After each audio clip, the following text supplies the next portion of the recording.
ये कौन है? ये है शाना शेट्टी। तो शाना शेट्टी क्या बेच रहा है? आलू ले लो। दया दया पता करो कि 2025 में कितने वैल्यू के गुड्स एंड सर्विसेज प्रोड्यूस हुए।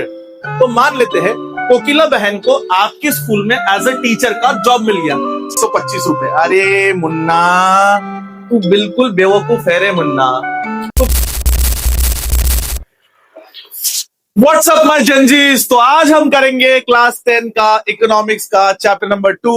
चैप्टर का नाम है सेक्टर्स ऑफ इकोनॉमी। लेकिन उसको पढ़ने से पहले देखते हैं आज के बेसिक्स।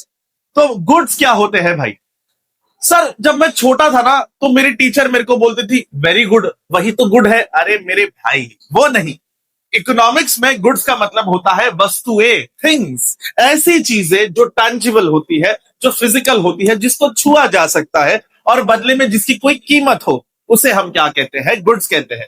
इसमें क्लोथिंग आ गए, फर्नीचर आ गए, व्हीकल्स आ गए, बुक्स आ गए, गोल्ड, मेडिसिन, टॉयज, ये पेन हो गया, ये टी शर्ट हो गई, ये सारी की सारी ऐसी चीजें हैं जिसको छुआ जा सकता है। ये टैंजिबल चीजें हैं और ये पैसों के बदले मिलती है, इसे कहते हैं गुड्स। सर, फिर सर्विसेज क्या होता है? सर्विसेज इंटैंजिबल चीजें होती है जिसको आप छू नहीं सकते। हाँ, एक बात है कि सर्विसेज के आप बेनिफिट्स उठा सकते हो। फॉर एग्जाम्पल, हेल्थ हो गया, एजुकेशन हो गया, बैंकिंग, ट्रांसपोर्टेशन, हॉस्पिटैलिटी, टेलीकम्युनिकेशन। क्या कभी आप ऐसा कहते हो कि मैं हॉस्पिटल जा रहा हूं? अच्छा, तो क्या कभी आप एजुकेशन को या हेल्थ को छू सकते हो? नहीं छू सकते। वो इंटैंजिबल चीज है, वो एक सर्विस है, वो एक गुड नहीं है। तो गुड्स एंड सर्विसेज में डिफरेंस समझ गए? तो सर, फिर इकोनॉमिक एक्टिविटी क्या होती है? इकोनॉमिक एक्टिविटी वो एक्टिविटी होती है जहां पे प्रोडक्ट या सर्विस, गुड या सर्विस बेचा जाता है या प्रोड्यूस किया जाता है। ध्यान से सुनना, इकोनॉमिक एक्टिविटी वो एक्टिविटी होती है जहां पे कोई गुड या सर्विस प्रोड्यूस या सेल होता है पैसों के लेन देन में। इसे कहते हैं इकोनॉमिक एक्टिविटी। ये कौन है? ये है शाना शेट्टी। तो शाना शेट्टी क्या बेच रहा है? आलू ले लो। ये क्या हो गया?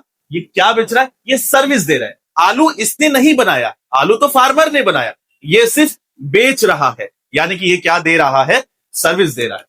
अब इसके बाद हम आते, ये आंटी आपके टेक्स्ट बुक में ये दिया है, जो फर्स्ट पेज है उसी में ये डायग्राम दी है। अब ये आंटी क्या कर रही है? ये कपड़ा बेच रही है। आंटी ने कपड़ा नहीं बनाया, वो तो फैक्ट्री में बना। आंटी ने कॉटन भी नहीं बनाया, कॉटन तो फार्मर ने बनाया होगा। आंटी कपड़ा बेच रही है। अच्छा, ये देख, ये क्या कर रही है? एसएसटी के पीरियड में गुल्लू गुल्लू करती थी, इसलिए आज यहां पे है। अब ये क्या कर रही है? ये ईंटें बना रही है। ये क्या कर रही है? ईंटें बना रही है, मतलब गुड्स बना रही है। अब देखो, यहां पे देखो, ये आंटी क्या कर रही है? ये कॉटन को प्रोड्यूस कर रही है, यानी कि गुड्स को प्रोड्यूस कर रही है। ये क्या कर रहा है? ये क्या कर रहा है? ये सर्विस दे रहा है। कौन सी सर्विस दे रहा है आपको? कूली की सर्विस दे रहा है। तो आई होप आप डिफरेंस समझ गए होंगे। गुड्स क्या होता है, सर्विस क्या होता है। कुछ और एग्जांपल देखते हैं। अब जोमैटो स्विगी वाले क्या कर रहे हैं? सर्विस देते हैं। ये फार्मर क्या कर रहा है? ये कुछ क्रॉप उगा रहा है, यानी कोई गुड उगा रहा है। अच्छा, यहां पे देखो, ये फार्मर क्या कर रहा है? ये क्या कर रहा है? गुड उगा रहा है। मिल्क भी तो क्या होगा? एक गुड ही हो गया। अच्छा, टाटा एसयूवी, टाटा एसयूवी क्या है? ये जो भी होगा, एक्सवाइजेड, टाटा सीरिया, जो भी है, ये क्या है? ये एक गुड है, ये एक टैंजिबल चीज है। तो गुड्स एंड सर्विसेज में आई होप आप फर्क समझ गए होंगे। अब आते हैं सेक्टर्स ऑफ इकोनॉमी, या इकोनॉमिक सेक्टर्स क्या होते हैं। देखो, जैसे कि मैंने आपको बताया कि इंडिया में बहुत सारे गुड्स एंड सर्विसेज प्रोड्यूस होते हैं, बहुत अलग अलग लेवल पे। तो इतने सारे गुड्स एंड सर्विसेज अगर प्रोड्यूस हो रहे हैं तो हम क्या करते हैं? इनको कैटेगराइज करा देते हैं। अब जैसे इंडिया में अभी के समय में हजारों गुड्स प्रोड्यूस हो रहे होंगे, कहीं कंप्यूटर प्रोड्यूस हो रहा है, कहीं मोबाइल प्रोड्यूस हो रहा है, कहीं लैपटॉप प्रोड्यूस हो रहा है, हजारों सर्विसेज प्रोड्यूस हो रहे होंगे। तो हम हजारों गुड्स एंड सर्विसेज को कैटेगराइज करते हैं और इन कैटेगराइजेशन को ही हम लोग क्या कहते हैं? हम इनको सर्विस कहते हैं। अब जैसे कि रिसेंटली कुछ सालों पहले मेरी एक पिक्चर आई थी, पुष्पा। अब इस पिक्चर में मैंने क्या किया? सर्विस दिया। क्या दिया? सर्विस दिया। अब आते हैं type of sectors of economy. कितने टाइप के सेक्टर्स होते हैं? तो मैंने आपको बताया हम कैटेगराइजेशन करेंगे, तो हम 3 कैटेगराइजेशन करेंगे। पहला है प्राइमरी सेक्टर, या प्राइमरी कैटेगरी बोल दो आप, सेकेंडरी सेक्टर, और आता है टर्शरी सेक्टर। अब प्राइमरी सेक्टर को एग्रीकल्चर सेक्टर भी कहा जाता है, और ऐसा क्यों कहा जाता है अभी आपको बताता हूं। देखो, प्राइमरी सेक्टर जिसको एग्रीकल्चर सेक्टर भी कहते हैं। अब इसमें क्या क्या आता है, वो सारी चीजें आती है जो जो नेचुरल रिसोर्सेज से एसोसिएटेड होती है। वो सारी चीजें आती है जो नेचुरल रिसोर्सेज से एसोसिएटेड होती है। मतलब इस वाले पार्ट में आपको दो चीज याद रखनी है। पहली चीज कौन सी?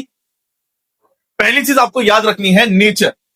जो भी चीज नेचर के द्वारा प्रोड्यूस की जा रही है या नेचर से एसोसिएटेड है, या दूसरी एग्रीकल्चर।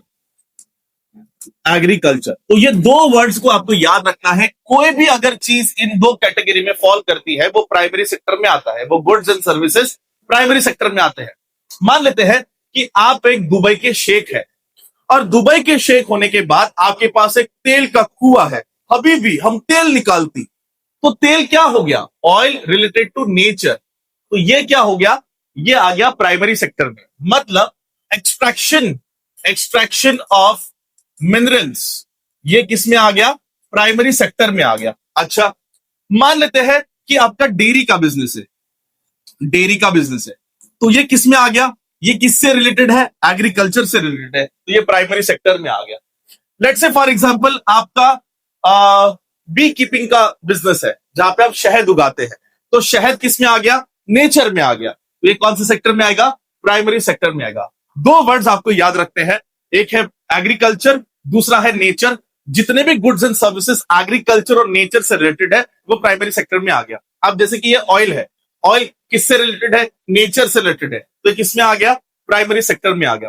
प्राइमरी सेक्टर में क्या क्या आएगा? माइनिंग आएगा, mineral extraction, forestry, fishery, agriculture, crops, livestock, ये सारी चीजें, ये सारी एक्टिविटीज प्राइमरी सेक्टर में आते हैं। अब आपके मन में एक सवाल आता होगा कि सर प्राइमरी सेक्टर को एग्रीकल्चर सेक्टर क्यों कहते हो?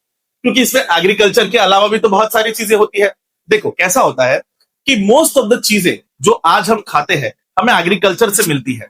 मोस्ट ऑफ द चीजें जो अब बनती है वो एग्रीकल्चर से आती है, इसीलिए हम इसे क्या कहते हैं? एग्रीकल्चर सेक्टर भी कहते हैं। और प्राइमरी सेक्टर क्यों कहते हैं? क्योंकि ये सेक्टर बाकी सेक्टर्स के लिए एक बेस बनता है। जैसे कि मान लेते हैं टमाटर, टमाटर कहां उगेगा? फार्मर उगाएगा, तो फार्मर ने क्या उगा? प्राइमरी सेक्टर में गुड्स उगाया। अब वो टमाटर कहां जाएगा? इंडस्ट्री में जाएगा। केचप बनेगा, तो केचप कहां पे बना? इंडस्ट्री में बना। दुकान में उसको बेचा जाएगा, यानी कि सर्विस सेक्टर। तो यहां पे बेस क्या है? एग्रीकल्चर। तो इसीलिए इसे प्राइमरी सेक्टर भी कहा जाता है और एग्रीकल्चर सेक्टर भी कहा जाता है। अब आते हैं दूसरे सेक्टर पे। दूसरे सेक्टर का नाम क्या है? इंडस्ट्रियल सेक्टर या सेकेंडरी सेक्टर। अब इसमें आपको दो वर्ड याद रखने की जरूरत है। पहली वर्ड क्या है? पहला है मैन्युफैक्चरिंग। अगर कहीं पे मैन्युफैक्चरिंग हो रही है या कहीं पे प्रोसेसिंग हो रही है तो उसे हम सेकेंडरी सेक्टर के कैटेगराइजेशन में डालते हैं। जैसे फॉर एग्जांपल मान लेते हैं आलू है, आलू का चिप्स बन गया। उसके बाद में शुगर केन है, उसका गुड़ बन गया। तो शुगर केन का गुड़ बनेगा कहां पे? मैन्युफैक्चरिंग इंडस्ट्री में। शुगर केन के ऊपर आप करोगे क्या? प्रोसेसिंग करोगे। यस और नो? तो इसे क्या कहते हैं? सेकेंडरी सेक्टर कहते हैं। जब हम प्राइमरी सेक्टर के प्रोडक्ट का फॉर्म चेंज कर देते हैं, उसे नए प्रोडक्ट में कन्वर्ट करते हैं, इसे हम सेकेंडरी सेक्टर कहते हैं। इसके दो तीन एग्जांपल्स, जैसे कि आपने क्या किया? आपने कॉटन लिया, उसका धागा बनाया, धागे से कपड़ा बनाया। कपड़ा कहां बनाया होगा? इंडस्ट्री में या छोटी इंडस्ट्री में। उसके बाद में आपने शुगर केन लिया, शुगर केन से आपने शुगर या गुड़ बनाया। ये कहां पे किया आपने? इंडस्ट्री में किया। कितनी छोटी सी छोटी इंडस्ट्री क्यों ना हो, वो भी सेकेंडरी सेक्टर में आती है। आपने क्या किया? मिट्टी लिया, मिट्टी के आपने क्या बनाया? ब्रिक्स बनाए। ये भी किस में आ गया? सेकेंडरी सेक्टर में आ गया। तो अब देखो इसके कैरेक्टरिस्टिक्स क्या है। इसके कैरेक्टरिस्टिक्स ये है कि अगर कहीं मैन्युफैक्चरिंग हो रही है, अगर प्राइमरी सेक्टर का कोई भी प्रोडक्ट का फॉर्म चेंज हो रहा है थ्रू प्रोसेसिंग, इसे हम सेकेंडरी सेक्टर कहते हैं। अब जैसे कि आंटी देखो, अब ये आंटी क्या कर रही है? टोकरी बना रही है। अब टोकरी बनाने के लिए उसने वो लिव्स कहां से लाया होगा? प्राइमरी सेक्टर से। घर पे लाया, उसका फॉर्म चेंज किया, उसके ऊपर कुछ प्रोसेसिंग की, थोड़ा मैन्युफैक्चरिंग किया, तो ये आंटी कौन सा सेक्टर में आ गई? सेकेंडरी सेक्टर में आ गई। अब इसके बाद हम आते हैं टर्शरी सेक्टर, यानी कि सर्विस सेक्टर। प्राइमरी सेक्टर में गुड्स एंड सर्विसेज प्रोड्यूस होते हैं, सेकेंडरी सेक्टर में गुड्स एंड सर्विसेज प्रोड्यूस होते हैं, लेकिन टर्शरी सेक्टर में सिर्फ और सिर्फ सर्विसेज प्रोड्यूस होते हैं। तो टर्शरी सेक्टर में सिर्फ और सिर्फ सर्विसेज प्रोड्यूस होते हैं। कौन सी सर्विस? हेल्थ केयर सर्विस, उसके बाद में एटीएम सर्विस, बैंकिंग सर्विस बोल लो आप, उसके बाद में टीचिंग सर्विसेज। ये सारी की सारी क्या है? सर्विसेज है। अब एक बात ध्यान में रखना, जो टर्शरी सेक्टर है, जो टर्शरी सेक्टर है वो प्राइमरी और सेकेंडरी सेक्टर के ग्रोथ में हेल्प करता है। तो मैं यहां पे बोल दूंगा थ्री का मतलब होता है tertiary sector helps in the development of one मतलब प्राइमरी सेक्टर एंड टू मतलब secondary sector. So tertiary sector helps in the development of primary and secondary. अब कैसे, एक एग्जांपल लेते हैं। मान लेते हैं किसान है, किसान ने गेहूं उगाया। अब गेहूं उगाने के बाद उस किसान को उसको मार्केट तक भी लेके जाना पड़ेगा। तो मार्केट तक कैसे लेके जाएगा? ट्रक में लेके जाएगा। तो ट्रक क्या है? सर्विस सेक्टर है। मान लेते हैं सेकेंडरी सेक्टर में कार्स बनी है, मैन्युफैक्चरिंग करके कार्स बनी। अब इस कार्स को मार्केट तक लेके जाना पड़ेगा। कौन लेके जाएगा? ट्रांसपोर्टेशन। ट्रांसपोर्टेशन क्या है? Secondary sector. Let's say for example एक फार्मर है। अब फार्मर को राइस उगाना है। अब राइस उगाना है, राइस उसने उगा लिया, राइस की डिमांड बहुत है। अब फार्मर ये बोलता है कि भैया मैं राइस अपना तभी बेचूंगा जब राइस की बहुत ज्यादा डिमांड होगी। तो ये क्या करता है, एक कोल्ड स्टोरेज के वाले के पास जाता है और बोलता है कि भैया मैं अपने राइस यहां पे रखूंगा। तो स्टोरेज क्या हो गया? स्टोरेज जो है ये एक सर्विस है। उसके बाद transportation, storage, communication, banking, trade, ये सब कुछ क्या है? वो ऐसी सर्विसेज है जो प्राइमरी और सेकेंडरी को ग्रो करने में हेल्प करती है। मान लेते हैं बैंकिंग। अब मान लेते हैं कोई इंडस्ट्रियलिस्ट है भाई, उसको मान लेते हैं कि कोई प्रोडक्ट बनाना है। अब उसके पास पैसा नहीं है, वो जाता है बैंक से लोन लेता है। तो बैंकिंग ने उसको क्या किया? सर्विस से इंडस्ट्रीज को ग्रो करने में हेल्प किया। एक किसान है, वो जाता है बैंक के पास, लोन लेता है ताकि वो फर्टिलाइजर और सीड खरीद सके। तो tertiary sector helps primary sector to grow. अब अब हम कुछ एग्जांपल देखेंगे जो आपके टेक्स्ट बुक में दिए गए हैं। देखते हैं इसका मतलब क्या है। क्या कहता है ये? इमेजिन करिए क्या होगा अगर फार्मर रिफ्यूज करता है कि हम लोग हमारे शुगर केन जो है वो शुगर मिल को नहीं बेचेंगे। अब बताओ क्या हो जाएगा?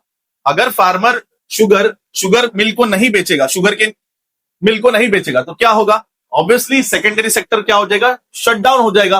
तो क्या मैं ऐसा बोल सकता हूं सेकेंडरी सेक्टर या इंडस्ट्रियल सेक्टर डिपेंडेंट है इसके ऊपर? प्राइमरी सेक्टर के ऊपर। मतलब two is dependent on one. क्या मैं ऐसा बोल सकता हूं? बिल्कुल बोल सकता हूं।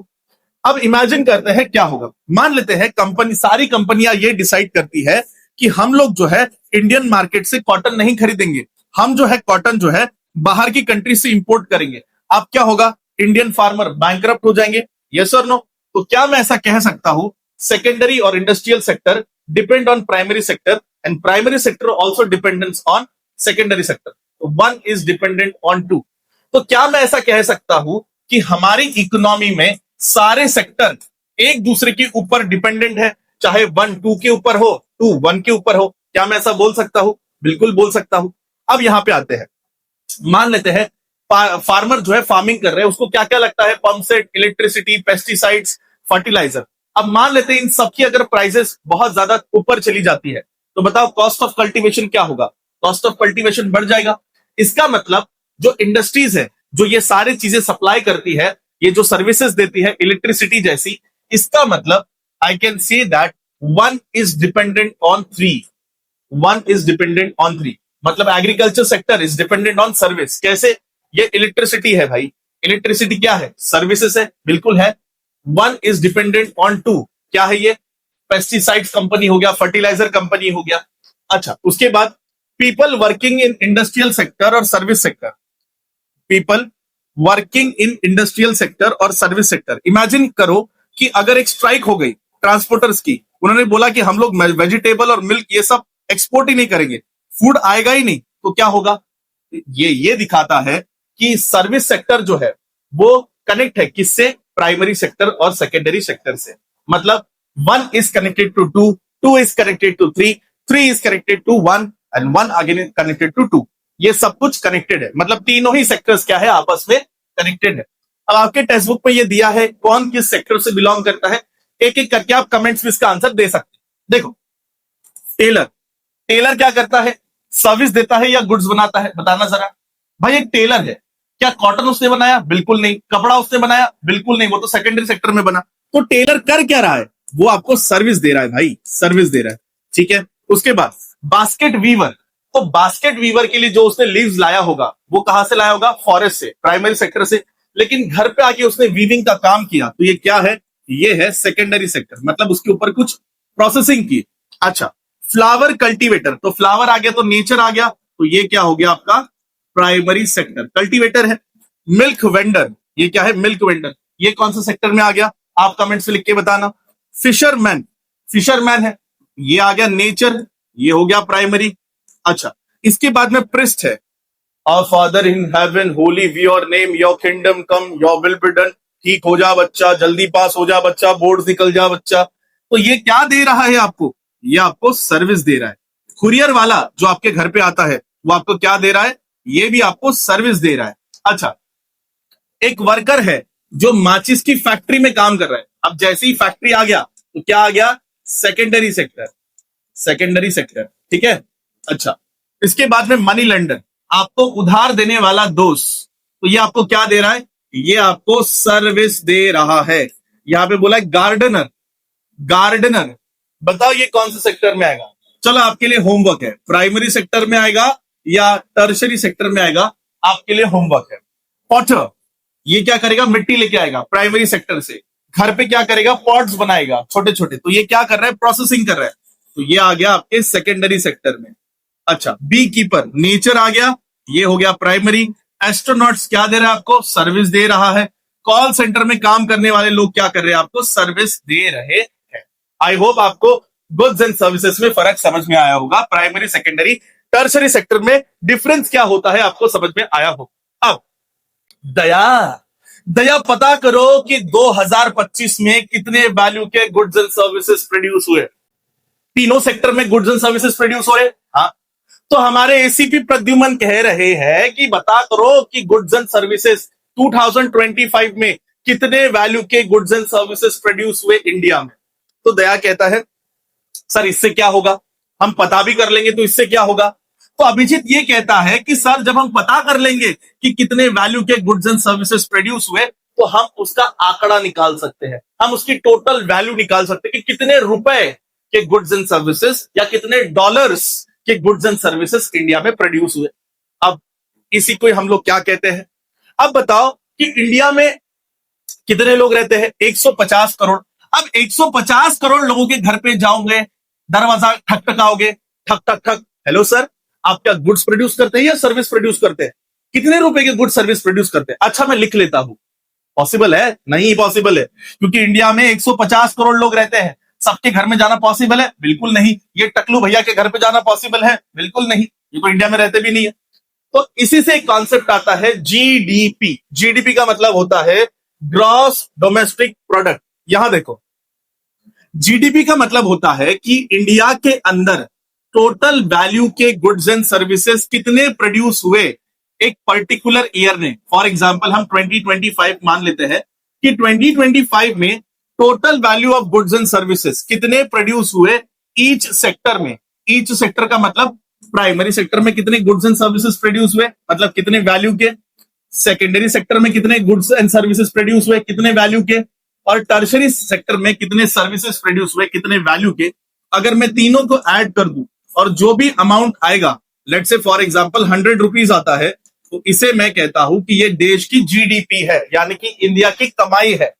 ठीक है, ग्रॉस मतलब होता है टोटल, डोमेस्टिक का मतलब होता है इंडिया के अंदर, और प्रोडक्ट का मतलब होता है कितने गुड्स एंड सर्विसेज प्रोड्यूस हुए, इसे कहते हैं जीडीपी। लेकिन लेकिन लेकिन इस डेफिनेशन में कुछ गड़बड़ है मुन्ना। कालीन भैया बोल रहे कि मुन्ना हमें ऐसा लगता है कि इस डेफिनेशन में कुछ तो गड़बड़ है, और मुन्ना जी कहते हैं कि बताओ भैया क्या गड़बड़ है, हमने तो सही सही डेफिनेशन बताई। तो कालीन भैया कहते हैं कि मुन्ना ये जो वैल्यू है ना, ये जो वैल्यू वर्ड है बेटा, इस वैल्यू वर्ड में मुझे कुछ गड़बड़ लगाई दिखाई दे रही है। कौन सी वैल्यू वर्ड? ये जो वैल्यू वर्ड है ना, टोटल वैल्यू वर्ड है, इसमें कुछ तो भी गड़बड़ है। क्या गड़बड़ है? 2 मिनट में समझा के बताता हूं। देखो, मान लेते हैं 3 सेक्टर्स यहां पे मैंने यहां पे दिखे हैं। तो मान लेते हैं कि एक कंट्री है और एक कंट्री में इतनी ही इकोनॉमिक एक्टिविटी हो रही है और इतनी ही जीडीपी प्रोड्यूस हो रही है। तो मान लेते हैं कि एक किसान है, किसान क्या करता है, वीट बेचता है एक फ्लावर मिल वाले को, एक चक्की वाले को। कितने में बेचता है? 20 रुपए किलो। ठीक है, अब ये चक्की वाला चक्की में लेके आता है आटा। अब ये क्या करता है, चक्की में आटे को पीसता है और एक बिस्किट कंपनी वाले को बेचता है 25 रुपए किलो पे। ठीक है, तो प्राइमरी सेक्टर में कितना रुपए प्रोड्यूस हुआ? 20 रुपए। सेकेंडरी में कितना प्रोड्यूस हुआ? 25 रुपए। ठीक है, अब इसके बाद में बिस्किट बनाने वाली कंपनी क्या करती है, ये आटा इस्तेमाल करती है, शुगर ऑयल डालती है और इसमें बिस्किट के पैकेट्स बनाती है। कितने पैकेट्स बनाती है? 4 पैकेट्स बनाती है और एक पैकेट को 20 रुपए में बेचती है। तो चार को कितने में बेचेंगी? 80 रुपए में। अब बताओ टोटल जीडीपी कितना हो गया? तो टर्शरी सेक्टर कितना होगा? कितना? ये प्राइमरी सेक्टर, सेकेंडरी सेक्टर और टर्शरी सेक्टर, कितना जीडीपी हो गया जरा बताना भैया। तो मुन्ना कहता है बहुत सिंपल सा है पापा, प्राइमरी सेक्टर में 20 रुपए प्रोड्यूस हुआ, सेकेंडरी में 25 हुआ, टर्शरी में 80 रुपए हुआ। मैंने तीनों को जोड़ दिया, बन गई जीडीपी। यही तो इंडिया की जीडीपी है, 125 रुपए। अरे मुन्ना तू बिल्कुल बेवकूफ है रे मुन्ना, तो किसी काम का नहीं, तुझे तेरे को मर जाना चाहिए, यही तेरे नसीब में है। ये गलत है भाई, 125 के गुड्स एंड सर्विसेज प्रोड्यूस नहीं हुए। ध्यान से समझ, हम 125 रुपए को जीडीपी कंसीडर नहीं करते, हम सिर्फ फाइनल वैल्यू को जीडीपी कंसीडर करते हैं, जो कि है 80 रुपए। आपने यहां पे डबल काउंटिंग कर दी। अब डबल काउंटिंग कैसे कर दी देखो, मान लेते हैं कि मेरे पास में एक फोन है, ध्यान से देखो यहां पे कि मेरे पास एक फोन है, या फोन छोड़ो, मेरे पास ये माइक है, ये माइक है। अब मान लेते हैं कि इस माइक की जो कीमत है वो 5,000 रुपए है, ठीक है। अब सबसे पहले ये माइक बना होगा, इसके अंदर आयरन जो भी मिनरल्स है तो प्राइमरी सेक्टर में आया होगा, तो प्राइमरी सेक्टर में 1,000 रुपए के मिनरल्स इसमें होंगे, मान लेते हैं। सेकेंडरी सेक्टर में जब ये गया तो इसका माइक बना, इसके अंदर चिप्स डाली गई, उसके अंदर वो ब्लूटूथ डाला होगा, XYZ जो भी टेक्नोलॉजी डाली होगी, इसको बेचा होगा 4,000 में। और उसके बाद में दुकानदार के पास जब ये गया होगा और तो दुकानदार ने अपना पैसा जोड़ के 5,000 रुपए में मेरे को बेचा। तो क्या इस 5,000 के माइक में 1,000 रुपए इंक्लूडेड थे प्राइमरी सेक्टर के? यस। क्या इस माइक में सेकेंडरी सेक्टर के 3,000 रुपए इंक्लूडेड थे? यस। और फाइनल प्रोडक्ट कितने का बिका? 5,000 का। अगर मैं ये बोलूं कि ये जो माइक है, ये माइक की कीमत है, पहले कितने लगे? 1,000 रुपए, फिर कितने लगे? 3,000 रुपए, फिर कितने लगे? 5,000 रुपए। तो बताओ मैं क्या कर रहा हूं? टोटल प्राइस कितनी होगी? 5 और 3 8, 8 और 9 हो गए, 9,000। ये माइक 9,000 का है क्या मेरे भाई? नहीं।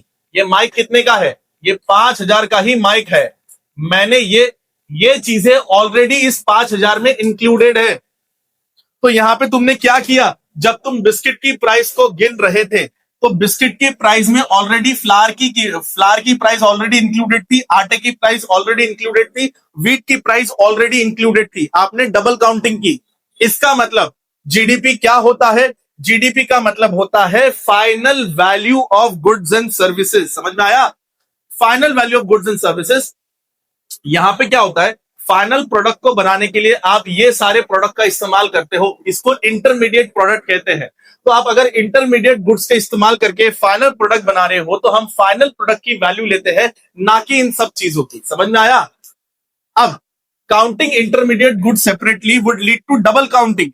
Value of final goods is already includes the value of intermediate goods. तो आटा हो गया, गेहूं हो गया, इनकी कीमत ऑलरेडी उसमें शामिल है, तो हम डबल डबल नहीं गिनेंगे। बिस्किट में आटा और व्हीट की वैल्यू ऑलरेडी है, यानी कि 20 रुपए में इनकी वैल्यू ऑलरेडी इंक्लूडेड है, हम डबल डबल काउंटिंग नहीं करेंगे। अब आते हैं जीडीपी की फाइनल डेफिनेशन के ऊपर। तो जीडीपी की फाइनल डेफिनेशन क्या कहती है? The value of final goods and services. GDP में हम कौन सी वैल्यू गिनते हैं? हम लोग गिनते हैं फाइनल वैल्यू। फाइनल वैल्यू किसकी? गुड्स की। किसकी? सर्विसेज की। और उसके बाद हम जीडीपी को कैलकुलेट करते हैं। समझ में आया? आई होप आपको समझ में आया होगा। अब एक कॉन्सेप्ट है, ये हमने अभी पढ़ लिया। फाइनल वैल्यू क्या होता है, इंटरमीडिएट गुड क्या होती है, फाइनल गुड क्या होता है। फाइनल गुड का मतलब होता है गुड्स एंड सर्विसेज जो कंज्यूमर तक, यानी कि जो ग्राहक तक पहुंचते हैं, इसे कहते हैं final good. Only final good हम जीडीपी में काउंट करते हैं, नहीं तो डबल डबल काउंटिंग हो जाएगी। उसके बाद में इंटरमीडिएट गुड क्या होते हैं? इंटरमीडिएट गुड का मतलब होता है वो सारे गुड्स जो फाइनल गुड्स को बनाने में काम आता है। जैसे कि मान लेते हैं एक फाइनल गुड है केक। आप लोग केक तो खाते ही होंगे। अब केक बनाने के लिए मुझे क्या क्या लगेगा? मुझे एग लगता है, तो एग क्या हो गया? Intermediate good. अच्छा, फिर उसके बाद में ऑयल लगेगा, उसके बाद में शुगर लगेगा, राइट। उसके बाद में हो सकता है क्रीम लग जाए, ये सारी चीजें मुझे लग जाए। तो ये सारी चीजें क्या है? Intermediate good. और केक क्या है? Final good. अब केक की कीमत है मान लो 500 रुपया। तो केक की कीमत में ऑलरेडी एग की प्राइस इंक्लूड है, ऑयल की प्राइस इंक्लूड है, शुगर की प्राइस इंक्लूड है, क्रीम की प्राइस इंक्लूड है, जब भी वो 500 रुपए का मिल रहा है। मैं केक के प्राइस में और क्रीम का प्राइस, शुगर का प्राइस, ऑयल का प्राइस ऐड नहीं करूंगा, डबल काउंटिंग हो जाएगी। वो समझ में आया? आई होप आपको समझ में आया हो। अब आते हैं कि हम लोग कितने 2025 में कितने वैल्यू के गुड्स एंड सर्विसेज प्रोड्यूस हुए। तो 2025 में अगर आप ध्यान से देखोगे तो प्राइमरी सेक्टर में 695 बिलियन डॉलर्स के गुड्स एंड सर्विसेज प्रोड्यूस हुए, जो हमारी इकोनॉमी का 18% है। सेकेंडरी सेक्टर में 965 बिलियन डॉलर्स के गुड्स एंड सर्विसेज प्रोड्यूस हुए, जो हमारी इकोनॉमी का 25% है।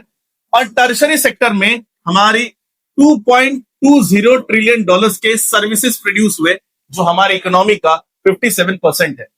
तो जब मैं तीनों को ज्वाइन करूंगा तो मुझे क्या मिलेगा? Value of all final goods and services, और यही है इंडिया की जीडीपी। तो इंडिया की जीडीपी कितनी है? 3.86 ट्रिलियन डॉलर्स। यूएसए की जीडीपी कितनी है भाई? यूएसए की जीडीपी है लगभग 30 ट्रिलियन डॉलर्स। कितनी? 30 ट्रिलियन डॉलर्स। चाइना की कितनी है भाई? चाइना की है लगभग 21 ट्रिलियन डॉलर्स। अच्छा सर, इंडिया की कितनी है? इंडिया की अगर मैं बोलूं तो इंडिया की लगभग 3.5, मैं एवरेज पकड़ रहा हूं, 3.5 ट्रिलियन डॉलर्स है। तो हमारी इकोनॉमी चाइना और यूएसए से कम है, मतलब हमारे देश में कम गुड्स एंड सर्विसेज प्रोड्यूस हो रही है, इसी वजह से हमारी जो जीडीपी है वो क्या है? कम है। अब आते हैं कि जीडीपी को मेजर करने का काम करता कौन है? जो हमने पिछले इसमें देखा कि सबके घर में जाएंगे, दरवाजा खटखटाएंगे, पूछेंगे कि बताओ भाई कितने वैल्यू के गुड्स एंड सर्विसेज प्रोड्यूस हुए। ये काम कौन करता है? ये गवर्नमेंट की एक एजेंसी करती है, मिनिस्ट्री ऑफ स्टैटिस्टिक्स। इनका काम है कि ये सारा डेटा कलेक्ट करना, कितने वैल्यू के गुड्स एंड सर्विसेज प्रोड्यूस हुए। ठीक है, अब आते हैं नेक्स्ट कॉन्सेप्ट पे। कॉन्सेप्ट का नाम है GVA, ग्रॉस वैल्यू एडेड। इसको आप समझो, ग्रॉस वैल्यू एडेड का मतलब होता है कि प्राइमरी सेक्टर ने कितना रुपए कंट्रीब्यूट किया, सेकेंडरी सेक्टर ने कितना रुपए कंट्रीब्यूट किया, टर्शरी सेक्टर ने कितना रुपए कंट्रीब्यूट किया, या कितना डॉलर्स के गुड्स एंड सर्विसेज प्रोड्यूस हुए। जब मैं इन तीनों को ऐड कर देता हूं तो मुझे जीडीपी मिलता है। लेकिन जीवीए क्या होता है कि प्राइमरी ने कितना प्रोड्यूस किया सिंगल हैंडेडली, सेकेंडरी ने कितना प्रोड्यूस किया सिंगल हैंडेडली, टर्शरी ने कितना प्रोड्यूस किया, इसे कहते हैं जीवीए। अब इसमें एक ट्विस्ट है। इसमें ट्विस्ट क्या है? इसमें ट्विस्ट यह है कि आपको दो चीजें माइनस करनी पड़ती है। एक होता है टैक्सेस, दूसरा होता है सब्सिडीज। अब मैं आपको समझा, मान लेते हैं कि प्राइमरी सेक्टर में मान लेते हैं कि कोई सर्विस, इरिगेशन सर्विस प्रोड्यूस हुई, right? Irrigation is a service, right? अब सरकार क्या करती है? इरिगेशन पे आपको इलेक्ट्रिसिटी की सब्सिडी देती है कि भैया फार्मर्स को क्रॉप उगाने के लिए ज्यादा मेहनत ना करनी पड़े या ज्यादा खर्चा ना आए, इसलिए मैं सब्सिडी देते हैं। तो मान लेते हैं कि इस फार्मर को इरिगेशन का कॉस्ट आया 10 रुपए, लेकिन सरकार ने इसके ऊपर 5 रुपए सब्सिडी दी। तो प्राइमरी सेक्टर में कितने वैल्यू की सर्विस प्रोड्यूस हुई? तो 5 रुपए की सर्विस प्रोड्यूस हुई, क्योंकि मैंने इसमें से सब्सिडी माइनस कर दी। अच्छा, अब उसके बाद होता है सेकेंडरी सेक्टर। सेकेंडरी सेक्टर में मान लेते हैं कि एक कार बनी, कार की कीमत जो है वो 100 रुपए है, ठीक है? अब सरकार क्या करती है? इसके ऊपर 20 रुपए टैक्स लगाती है। तो अब मैं क्या करता हूं? टैक्स को माइनस कर देता हूं। मैं क्या करता हूं? टैक्स को माइनस कर देता हूं। अब ये कार कितने की है? सिर्फ 100 रुपए की। टैक्स लगा दिया तो 120 रुपए की। तो इसका जीवीए कितना है? सिर्फ 100 रुपए, क्योंकि मैंने यहां से क्या माइनस कर दिया? टैक्स को माइनस कर दिया। तो जीवीए का मतलब क्या होता है कि प्राइमरी सेक्टर ने कितना प्रोड्यूस किया, सेकेंडरी सेक्टर ने कितना प्रोड्यूस किया, टर्शरी सेक्टर ने कितना प्रोड्यूस किया। लेकिन आप क्या कट करोगे? सब्सिडी को कट कर दोगे और टैक्सेस को कट कर दोगे, तब आपको पता चलेगा कि एक्चुअल में प्राइमरी सेक्टर ने कितना प्रोड्यूस किया, सेकेंडरी ने कितना किया और टर्शरी सेक्टर ने कितना प्रोड्यूस किया। ऐसा हम क्यों करते हैं? ऐसा हम इसीलिए करते हैं ताकि हमें पता चल सके कि हमारा जीवीए कितना है, चाइना का जीवीए कितना है, रशिया का जीवीए कितना है, अमेरिका जीवीए कितना है। इससे हम पता लगा सकते हैं कि हमारा प्राइमरी सेक्टर कम प्रोड्यूस कर रहा है। अब यहां देखो, आप अगर आप यहां पे देखोगे तो सबसे कम कौन सेक्टर प्रोड्यूस कर रहा है? तो इंडिया का प्राइमरी सेक्टर सबसे कम प्रोड्यूस कर रहा है इन टर्म्स ऑफ जीडीपी। सबसे ज्यादा कौन प्रोड्यूस कर रहा है? सर्विस सेक्टर सबसे ज्यादा प्रोड्यूस कर रहा है। तो जब हम जीवीए निकालते हैं तो हम देखते हैं कि इंडिया का प्राइमरी सेक्टर कैसे काम कर रहा है वीजा वी चाइना का प्राइमरी सेक्टर। इंडिया का टर्शरी सेक्टर कैसे काम कर रहा है वीजावी चाइना का और अमेरिका का, इसीलिए हम जीवीए निकालते हैं। एक और एग्जाम्पल है यहाँ पे, एग्जाम्पल से हम लोग समझते हैं जीवीए क्या होता है। आपको बस दिमाग में ये डालना है कि आपके प्राइमरी सेक्टर ने कितने रुपए के गुड्स एंड सर्विसेज प्रोड्यूस किए, सेकेंडरी सेक्टर ने कितने गुड्स एंड सर्विसेज प्रोड्यूस किए, और टर्शरी सेक्टर ने कितने गुड्स एंड सर्विसेज प्रोड्यूस किए, सॉरी सर्विस प्रोड्यूस की। ठीक है, आपको बस यही गिनना है, लेकिन आपको क्या कट करना है, टैक्सेस को कट करना है और सब्सिडी को कट करना है। तो मान लेते हैं कि एक फार्मर है, भाई साहब फार्मर जो है वो 100 रुपए का वीट उगाते हैं, तो प्राइमरी सेक्टर में कितना जीवीए हो गया, 100 रुपए। ठीक है, अब ये 100 रुपए का जो वीट है एक कंपनी को बेचते हैं कितना, 300 रुपए में। तो जब मैं 300 रुपए का वीट खरीदूंगा तो उसमें ऑलरेडी 100 रुपए इंक्लूडेड है जो मैंने फार्मर से खरीदे, यस और नो। तो अब बताओ सेकेंडरी सेक्टर में कितना जीवीए हुआ, तो मैं तो 100 रुपए कट कर दूंगा क्योंकि 100 रुपए तो यहां पे हुआ। अब यहां पे 200 रुपया प्रोड्यूस हुआ, तो मैंने 300 में से 100 काट दिया। अब ये जो बिस्किट वाली कंपनी है, जो भी कंपनी है, कौन सी कंपनी है, ये क्या करती है, ये बिस्किट बेचती है किसी शॉपकीपर को। शॉपकीपर क्या करता है, बिस्किट खरीदता है 350 रुपए का। तो अब मैं क्या करूंगा, 350 रुपए में 300 रुपए ऑलरेडी इंक्लूडेड थे, तो मैं इसको माइनस कर देता हूं, पहले के 100 रुपए बाद के 200 रुपए, कितना बचा भाई, तो बचा 50 रुपए। तो टर्शरी सेक्टर ने कितना प्रोड्यूस किया, 50 रुपए। तो 100, 300 और 350। तो अब बताओ, ये हो गया इसका जीवीए, ये हो गया इसका जीवीए, ये हो गया इसका जीवीए। जीडीपी निकालो कितना हो गया, 350 रुपए। तो 350 रुपए जीडीपी हो गया, सिंपल है और कुछ नहीं इसमें। अब यहां देखिए, GVA contribution of each sector, GDP the value of each the sector, तीनों सेक्टर के मैं वैल्यू जोड़ दूंगा, जीडीपी आ जाएगा। अब आते हैं जीवीए क्यों करते हैं, मैंने आपको बताया। Now comes the next topic, historical change in sector. इसका मतलब क्या होता है, देखो भाई सिंपल सा मतलब है, देखो हर कंट्री जब डेवलपमेंट की राह पे चलती है, इंक्लूडिंग इंडिया, सबसे पहले उसका प्राइमरी सेक्टर डेवलप होता है, फिर उसके बाद सेकेंडरी सेक्टर डेवलप होता है, और उसके बाद टर्शरी सेक्टर डेवलप होता है। चाहे अब अमेरिका ले लो, चाहे रशिया ले लो, चाहे इंडिया ले लो, चाहे चाइना ले लो, सब कंट्रीज ने यही ट्रेजेक्टरी फॉलो की है कि पहले कौन सा सेक्टर ग्रो करेगा, ये, फिर सेकेंडरी, फिर टर्शरी सेक्टर। तो इंडिया की अगर मैं बात करूं तो initial stages of development of any country, starting में क्या होता है, primary sector most dominant sector होता है। सारे गुड्स एंड सर्विसेज कहां प्रोड्यूस होते हैं, प्राइमरी में। मोस्ट ऑफ द लोग कहां काम करते हैं, प्राइमरी सेक्टर में ही काम करते हैं। अब क्या हुआ, लगभग आज से 1500 2000 साल पहले आयरन की डिस्कवरी हुई। जब आयरन की डिस्कवरी हुई तो फार्मिंग टेक्निक्स बदल गई। जब फार्मिंग टेक्निक बदल गई तो एग्रीकल्चर प्रोडक्शन बढ़ गया। अब लोगों के पास खाना बहुत ज्यादा था। अब जब लोगों के पास खाना बहुत ज्यादा था तो लोगों ने क्या किया, दूसरे एक्टिविटीज के ऊपर शिफ्ट कर गए। फॉर एग्जाम्पल, हड़प्पा का आपने चैप्टर पढ़ा होगा, तो आपने हड़प्पन ट्रेड के बारे में, हड़प्पन क्राफ्ट के बारे में, हड़प्पन ट्रेड और ट्रांसपोर्टेशन के बारे में पढ़ा होगा। तो जब एग्रीकल्चर सफिशिएंट होता है तो आदमी दूसरे सेक्टर में शिफ्ट कर जाता है, और जब आदमी दूसरे सेक्टर में शिफ्ट कर जाता है तो यहां से buying and selling of goods and services start हो जाता है। तो धीरे धीरे आप देखोगे कि यहाँ पे सेकेंडरी सेक्टर आ रहा है। क्राफ्ट्स कहां बनेगा, सेकेंडरी सेक्टर में। उसके बाद में ये जो ट्रेड्स कहां होगा, सेकेंडरी सेक्टर में। अब देखो क्या होगा, तकरीबन 300 साल पहले पूरी दुनिया में इंडस्ट्रियल रिवॉल्यूशन आता है, और जब इंडस्ट्रियल रिवॉल्यूशन आता है तो क्या होता है, फैक्ट्रीज आती है। अब धीरे धीरे जब फैक्ट्रीज आने लगी तो more and more population agriculture sector से निकल के कहां आना स्टार्ट होगी, फैक्ट्रीज में, यानी कि सेकेंडरी सेक्टर में। अब सबसे ज्यादा कंट्रीब्यूशन कौन कर रहा था जीडीपी में, सेकेंडरी सेक्टर। लोग सबसे ज्यादा काम कहां कर रहे थे, सेकेंडरी सेक्टर। फिर उसके बाद क्या हुआ, पिछले तकरीबन 30 या 20 साल पहले आईटी आया, इंटरनेट सर्विस या इंटरनेट टेक्नोलॉजी आई। जब इंटरनेट टेक्नोलॉजी आई फिर क्या हुआ, जैसे ही इंटरनेट टेक्नोलॉजी आई वैसे नई सर्विसेज आना स्टार्ट हुआ। फॉर एग्जांपल, बैंकिंग सर्विस हो गया, पुलिस सर्विस हो गया, कोर्ट सर्विस हो गई, उसके बाद में जोमैटो हो गया, स्विगी हो गया, आपका 4G का रिचार्ज हो गया, 5G का रिचार्ज हो गया। तो राइज ऑफ टर्शरी सेक्टर आपको अचानक से देखने को मिला पिछले कुछ 20-30 सालों में।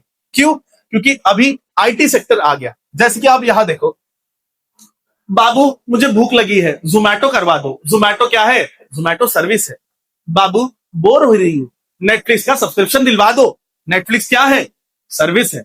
उसके बाद में बाबू अमेज़न से शॉपिंग करवा दो। भाई शॉपिंग क्या है, सर्विस है।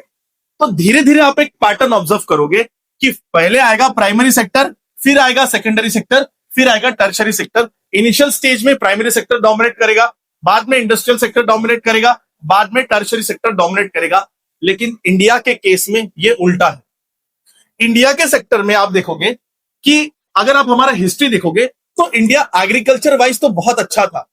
पूरी दुनिया में अगर आप देखोगे इंडिया और चाइना 40% कंट्रीब्यूट करते थे एक्सपोर्ट्स में, एग्रीकल्चर एक्सपोर्ट्स में। हम स्पाइसेस एक्सपोर्ट करते थे, एंशिएंट इंडिया में देख लेना कभी। तो हमारे इंडिया में प्राइमरी सेक्टर तो डोमिनेट किया, लेकिन हमारे इंडिया में 1990 के बाद आईटी सेक्टर आया। आईटी सेक्टर आया, इंडिया में बैंगलोर है, मुंबई है, हैदराबाद है, तो इंडिया में टर्शरी सेक्टर भी बहुत अच्छा है।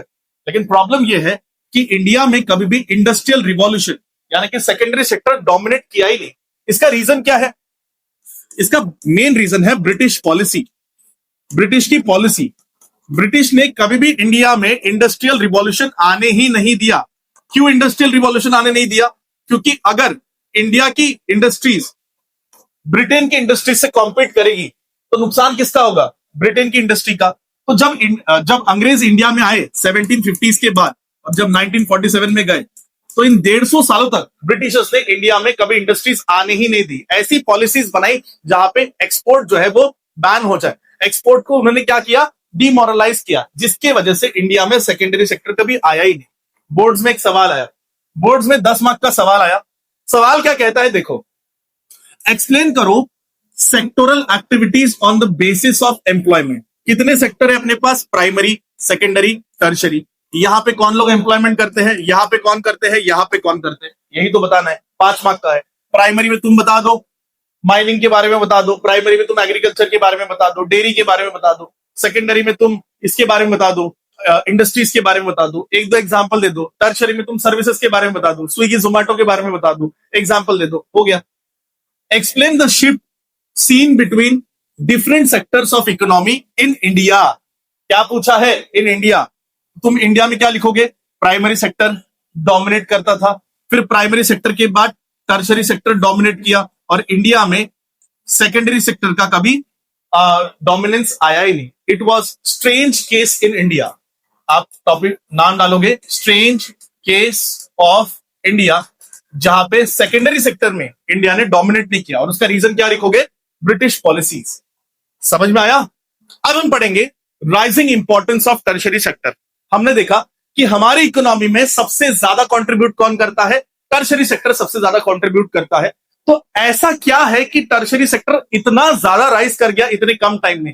क्या रीजन है उसके पीछे? उसको देखते हैं एक बार। तो देखो, अगर आप इस ग्राफ को ध्यान से देखोगे, इस ग्राफ को, तो 1977 से लेके तो 2017-18 तक अगर आप देखोगे तो तीनों सेक्टर में जंप आया। इन सेक्टर में भी जंप आया, प्राइमरी में जंप आया, सेकेंडरी में भी जंप आया, और टर्शरी में भी जंप आया। लेकिन सबसे बड़ा जंप आपको कहां दिखाई देता है? टर्शरी सेक्टर में। मतलब टर्शरी सेक्टर पिछले तकरीबन 40 साल में सबसे ज्यादा जंप किया। ऐसा क्यों? हमारे इकोनॉमी में आज की अगर मैं बात करूं तो 50% से भी ज्यादा कौन कंट्रीब्यूट कर रहा है? Tertiary sector. तो ऐसा क्या हुआ जिसके वजह से पिछले 40 साल ने टर्शरी सेक्टर ने प्राइमरी सेक्टर को हरा दिया? पहले इंडिया में सबसे ज्यादा कौन कंट्रीब्यूट कर रहे थे? Primary sector. लेकिन आज इंडिया में सबसे ज्यादा कौन कंट्रीब्यूट करता है? Tertiary sector. Tertiary sector. तो ऐसा क्या कर दिया पिछले 40 साल में? सिर्फ 40 साल में टर्शरी सेक्टर आपसे आगे निकल गया। क्या किया ऐसा? क्यों हुआ ऐसा? आइए जानते हैं इसको। तो इसके कुछ रीजंस है। देखो क्या हुआ बेटा, 1990s के बाद में जब हमारा देश 1947 के बाद आजाद हुआ तो बेसिक सर्विसेज की डिमांड बहुत बढ़ गई इंडिया में। बेसिक सर्विस मतलब hospital, education, post office, police station, court, village, municipality, defence, transport, bank और इंश्योरेंस। जब इन सब चीजों की डिमांड बढ़ती है ना बेटा, तो सर्विसेज भी तो बढ़ेगी, सर्विसेज भी तो बढ़ेगी। तो इसीलिए आप देखोगे इंडिया में सर्विस सेक्टर बहुत बूम कर गया। ये पहला रीजन है। दूसरा रीजन क्या है? Development of agriculture and industry. तो जब एग्रीकल्चर और इंडस्ट्री डेवलप होगा तो इंडस्ट्री भी, जब एग्रीकल्चर और इंडस्ट्री डेवलप होगा तो टर्शरी सेक्टर भी तो डेवलप होगा। जब एग्रीकल्चर डेवलप होगा तो ट्रांसपोर्टेशन की डिमांड बढ़ेगी कि नहीं बढ़ेगी? बिल्कुल बढ़ेगी। जब प्राइमरी सेक्टर डेवलप होगा तो स्टोरेज की डिमांड बढ़ेगी, बिल्कुल बढ़ेगी। जब आपका प्राइमरी और सेकेंडरी दोनों बढ़ेगा तो ट्रेड होगा। ट्रेड क्या है? सर्विस सेक्टर है। समझ में आया कि नहीं आया? तो स्टोरेज हो गया, ट्रेड हो गया, ट्रांसपोर्टेशन हो गया, ये सारी चीजें क्या है, ये सारी चीजें सर्विसेज है जो प्राइमरी और सेकेंडरी की वजह से बढ़ी। प्राइमरी सेकेंडरी सेक्टर बढ़ेगा तो टर्शरी भी बढ़ेगा, therefore you can see rise of tertiary sector. तीसरा रीजन ये है, अब ये भैया बोल रहे हैं कि भैया अगर एग्रीकल्चर और सेकेंडरी सेक्टर नहीं होता तो मैं ट्रक की सर्विस कैसे देता। अब आते हैं राइज ऑफ इनकम लेवल। तो देखो इंडिया में मिडिल क्लास तेजी से बढ़ रहा है, तो मिडिल क्लास की पॉपुलेशन इंडिया में बहुत ज्यादा तेजी से बढ़ रही है। और मिडिल क्लास क्या चाहता है, मिडिल क्लास चाहता है कि भैया हम बाहर जाके खा लें। जब रेस्टोरेंट जाओगे, रेस्टोरेंट क्या देगी आपको, सर्विस। हम बाहर घूमने चले जाए, सर्विस। शॉपिंग के लिए चले जाए, सर्विस। प्राइवेट हॉस्पिटल में ट्रीट करेंगे बच्चों को, प्राइवेट स्कूल में पढ़ाएंगे बच्चों को, प्रोफेशनल ट्रेनिंग देंगे बच्चों को, तो ये क्या है, ये सर्विस है। तो जब मिडिल क्लास के पास पैसा आता है और वो पैसा क्या करेंगे, सर्विसेज के ऊपर खर्चा करेंगे। और जब आप सर्विसेज के ऊपर पैसा खर्च करोगे तो सर्विसेज की डिमांड क्या हो जाएगी मेरे दोस्त, सर्विसेज की डिमांड बढ़ जाएगी। समझ में आया यहां तक। नेक्स्ट, हमारा बेटा प्राइवेट स्कूल में पढ़ेगा, तो बताओ ये कौन से सेक्टर में आएगा, प्राइमरी, सेकेंडरी या टर्शरी? जल्दी कमेंट्स में लिख के बताओ। अब आते हैं ग्रोथ ऑफ न्यू सर्विस। चौथा रीजन जिसके वजह से टर्शरी सेक्टर बहुत ऊपर निकल गया वो है growth of new service. For example, पिछले 10-20 सालों में अगर आप देखोगे तो जब से इंटरनेट आया तो न्यू सर्विसेज आ गई, नेटफ्लिक्स आ गया, अमेजॉन आ गया, स्विगी आ गया, 5G आ गया, जिसकी वजह से ये सर्विस बहुत ज्यादा असेंशियल बन गए। अभी तो ब्लिंकिट भी आ गया, तो ब्लिंकिट की डिमांड बहुत ज्यादा है, इसलिए आप देखोगे सर्विस सेक्टर बहुत ज्यादा राइज कर रहा है। लेकिन एक प्रॉब्लम है। प्रॉब्लम क्या है कि आपके घर के पास वाले ये जो किराने वाले अंकल है, ये भी तो सर्विस सेक्टर में काम कर रहे हैं, और आपके पड़ोसी वाला भैया वो भी IT सेक्टर में काम कर रहा है, तो दोनों ही सर्विस सेक्टर में है। तो क्या दोनों ही इक्वली ग्रो कर रहे हैं? नहीं। पिछले कुछ सालों में हमने ये देखा है कि जो एजुकेटेड लोग हैं, हाईली स्किल्ड लोग हैं, वो सर्विस सेक्टर में ग्रो कर पा रहे हैं, लेकिन ये जो स्मॉल शॉपकीपर्स है, रिपेयर पर्सन है, ट्रांसपोर्ट पर्सन है, ये इक्वली ग्रो नहीं कर पा रहे, ये पीछे रह गए अभी भी। That means all the service sectors are not growing equally. अब हम इस ग्राफ को वापस से देखते हैं। ये ग्राफ किसका है? ये ग्राफ है जीवीए का, मतलब सबसे ज्यादा कौन कंट्रीब्यूट करता था।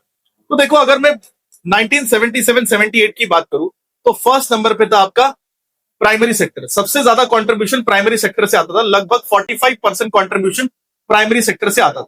अच्छा, फिर उसके बाद सेकंड नंबर पे कंट्रीब्यूशन किसका आता था? सेकंड नंबर पे कंट्रीब्यूशन आता था टर्शरी सेक्टर का, और थर्ड नंबर पे आता था इंडस्ट्रियल सेक्टर। ठीक है, 2017-18 में सबसे पहले नंबर पे कौन है? Primary tertiary sector.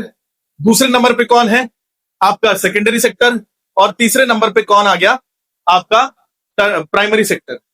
अब मुझे एक बात बताओ कि जो सेक्टर सबसे ज्यादा कंट्रीब्यूट करता था, अब वो सेक्टर सबसे कम कंट्रीब्यूट करता है इंडिया की जीडीपी में। कितना कंट्रीब्यूट करता है? अगर मैं यहां पे देखूं तो लगभग कितना, यहां से अगर मैं ये बनाऊं तो लगभग 20% कंट्रीब्यूट करता है ये, और ये 50% से भी ज्यादा कंट्रीब्यूट करता है। ऐसा क्यों भाई? ऐसा क्या हो गया? यहां देखो, अगर आप यहां देखोगे तो 1977-78 में प्राइमरी सेक्टर में 71% लोग काम करते थे, और आज देखो कितने लोग काम करते हैं, लगभग इंडिया के 44% पॉपुलेशन। टर्शरी सेक्टर में कितने लोग काम करते हैं? 31%।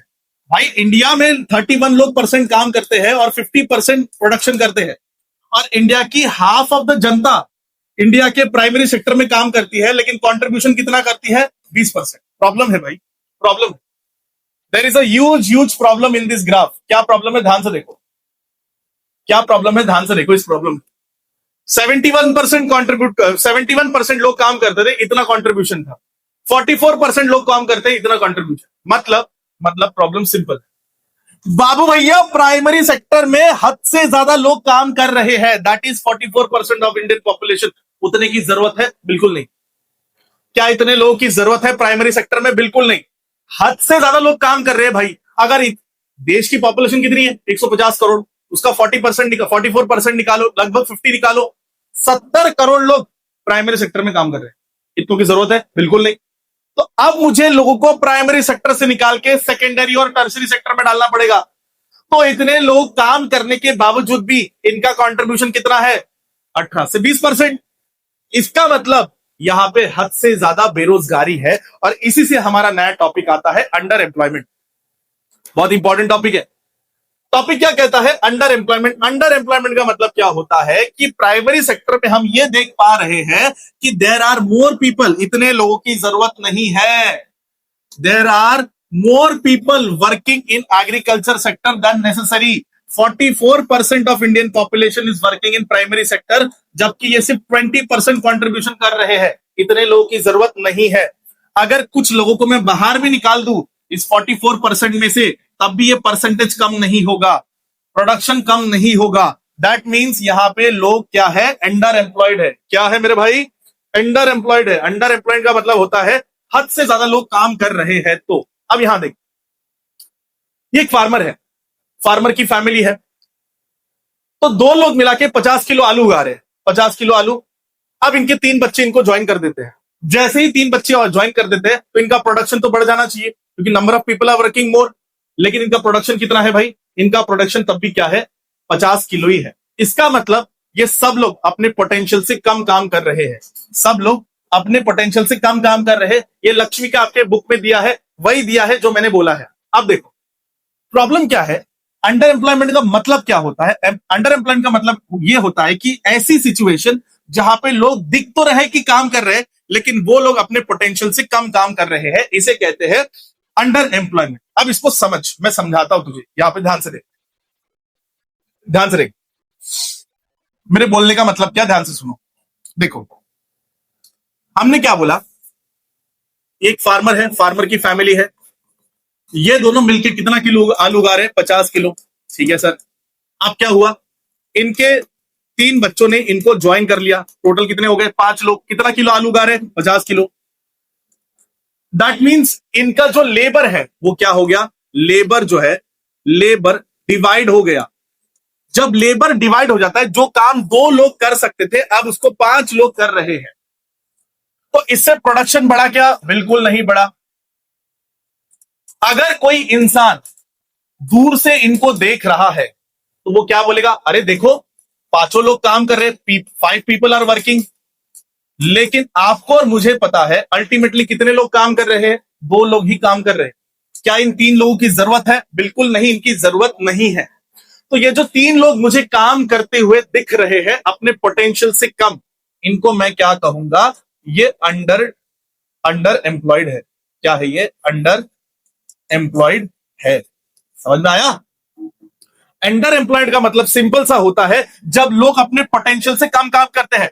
दो लोग अगर 50 किलो आलू उगा सकते हैं मेरे दोस्त, तो 5 लोग कम से कम 150 किलो तो उगा ही सकते हैं ना। तो अपने पोटेंशियल से कम काम कर रहे हैं। इसे कहते हैं अंडर एम्प्लॉयमेंट। जब आपको ये अंडर एम्प्लॉयमेंट दिखता नहीं है, जब ये विजिबल नहीं होता, जब ये अंडर एम्प्लॉयमेंट विजिबल नहीं होता, आपको दिख नहीं रहा, इस इंसान को दिख रहा है क्या? नहीं दिख रहा है। ये इंसान क्या बोल रहा है? 5 लोग काम कर रहे हैं। एक्चुअल में 5 लोग काम कर रहे हैं क्या? एक्चुअल में तो सिर्फ 2 ही लोग काम कर रहे हैं। तो जब ऐसी अंडर एम्प्लॉयमेंट विजिबल नहीं होती है, हिडन होती है, ऐसे अंडर एम्प्लॉयमेंट को कहते हैं डिसगाइज अनएम्प्लॉयमेंट। क्या कहते हैं?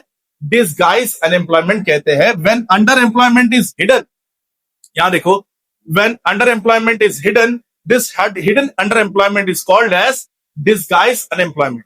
समझ में आया कि नहीं आया? पक्का समझ में आया कि नहीं आया? बहुत सिंपल वे में मैंने आपको समझा दिया। एक और बार समझा देता हूं। देखो, जब आप अपने पोटेंशियल से कम काम करते हो, ठीक है, तो इसे कहते हैं अंडर एम्प्लॉयमेंट। और जब ये अंडर एम्प्लॉयमेंट विजिबल नहीं होता, हिडन होता है, लोगों को लगता है कि भाई ये देखो, ये तो अपने पोटेंशियल पे काम कर रहे हैं, देखो भैया बढ़िया बढ़िया काम कर रहे हैं, तो इसे कहते हैं डिसगाइज अनएम्प्लॉयमेंट। समझ में आया? आई होप समझ में आया होगा। अब नेक्स्ट, अब आता है disguise unemployment in other sector. क्या सिर्फ प्राइमरी सेक्टर में ही डिसगाइज अनएम्प्लॉयमेंट होता है? बिल्कुल नहीं। दूसरे भी ऐसे सेक्टर्स हैं जहां पे डिसगाइज अनएम्प्लॉयमेंट हो सकता है, चाहे वो सेकेंडरी सेक्टर हो, चाहे वो टर्शरी सेक्टर हो। अब जैसे आपने सुना होगा कि जोमैटो डिलीवरी बॉयज इतने ज्यादा हो गए कि उनको नौकरियों से निकालना पड़ता है। इतने लोगों की जरूरत नहीं है, अपने पोटेंशियल से कम काम कर रहे हैं, इसलिए इनका ले ऑफ हो जाता है। नेक्स्ट, यहां पर देखो क्या लिखा है, nearly 83% of jobless Indians are youth. 707 post पर 7.5 लाख दावेदार। एमबीए एमसीए वाले भी मोची माली धोबी की रेस में। रोजगार और कमाई परेशान करने वाली तस्वीर। इंडिया में नौकरियां ही नहीं है। इसका मतलब इंडिया में प्रॉब्लम क्या है? इंडिया में प्रॉब्लम यह है कि हद से ज्यादा अनएम्प्लॉयमेंट है। तो लोग कहां जाएंगे? लोग प्राइमरी सेक्टर जाएंगे, सेकेंडरी जाएंगे, टर्शरी जाएंगे, और वहां पे अंडर एम्प्लॉयमेंट बढ़ेगा। तो इंडिया में जॉब की बहुत बड़ी प्रॉब्लम है। अब प्रॉब्लम यह है कि इंडिया में जॉब्स ज्यादा से ज्यादा कैसे प्रोड्यूस कर सकते हैं। तो इसकी कुछ 5 से 7 एक्सप्लेनेशन है, वो मैं आपको बता देता हूं। तो पहला एक्सप्लेनेशन क्या है? पहला एक्सप्लेनेशन ये कि कैसे जॉब्स को हम ज्यादा प्रोड्यूस करें। पहला, इरिगेशन। मान लो अगर सरकार इरिगेशन फैसिलिटी प्रोवाइड करती है फार्मर को, इरिगेशन फैसिलिटी प्रोवाइड करती है फार्मर को, कम दाम में उसको लोन देती है, तो इरिगेशन कैनाल्स के ऊपर फोकस करती है, सरकार डैम्स बनाती है, तो क्या होगा? फार्मर के पास में एक और क्रॉप उगाने का ऑप्शन होगा। पानी तो सबसे बड़ा प्रॉब्लम है इंडिया में, इरिगेशन सबसे बड़ा प्रॉब्लम है इंडिया में। अब क्या होगा कि जब फार्मर वीट उगाएगा या कोई और दूसरा प्रोडक्ट उगाएगा या और कोई दूसरा क्रॉप उगाएगा, तो उसके पास 2 क्रॉप्स हो गए। अब 2 क्रॉप उगाने के लिए उसको किसकी हेल्प लगेगी? बराबर है कि नहीं? अच्छा, खेत में वर्कर्स के लिए जॉब आ जाएगा, क्योंकि अब बड़ा खेत है, अब ज्यादा क्रॉप है, तो यहां से हम एम्प्लॉयमेंट जनरेट कर सकते हैं इरिगेशन से। दूसरा है ट्रांसपोर्टेशन एंड स्टोरेज। अगर अगर फार्मर ज्यादा प्रोड्यूस करेगा तो फार्मर को सर्विस भी लगेगी, उसको ट्रांसपोर्टेशन की जरूरत पड़ेगी, स्टोरेज की जरूरत पड़ेगी, तो ट्रांसपोर्टेशन में ये आएगा, जॉब्स आएगी, स्टोरेज में जॉब्स आएगा। यस और नो? अच्छा, अब जब आप ट्रांसपोर्टेशन स्टोरेज करोगे तो रोड बनानी पड़ेगी, तो लोगों को रोड बनाने में आपको नौकरी मिल सकती है। तीसरा, अगर सरकार ने चीप क्रेडिट दिया, यानी कि चीप लेवल पे आपने फार्मर्स को लोन दिया फर्टिलाइजर खरीदने के लिए, पंप खरीदने के लिए, सीड खरीदने के लिए, अब क्या होगा? अब जो होगा कि ये जो फार्मर है अब ज्यादा से ज्यादा इनपुट खरीदेगा, तो जब ज्यादा से ज्यादा इनपुट खरीदेगा तो फैक्ट्रियों को या कंपनी को फायदा होगा, फर्टिलाइजर कंपनी को फायदा होगा, वहां पे जॉब्स बढ़ सकती है।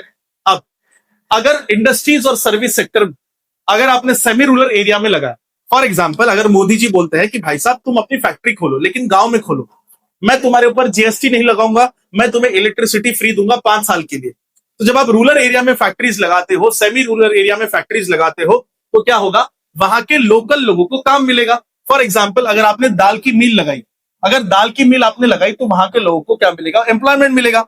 अगर आपने कोल्ड स्टोरेज फैसिलिटी वहां लगाया जहां पे ऑनियन और पोटैटो की फार्मिंग होती है, तो वहां के लोगों को एम्प्लॉयमेंट मिल जाएगा। अगर आपने हनी कलेक्शन सेंटर्स बना लिए तो वहां के लोगों को एम्प्लॉयमेंट मिल जाएगा, ट्राइबल लोगों को एम्प्लॉयमेंट मिल जाएगा। यस और नो? बिल्कुल yes. Education and health.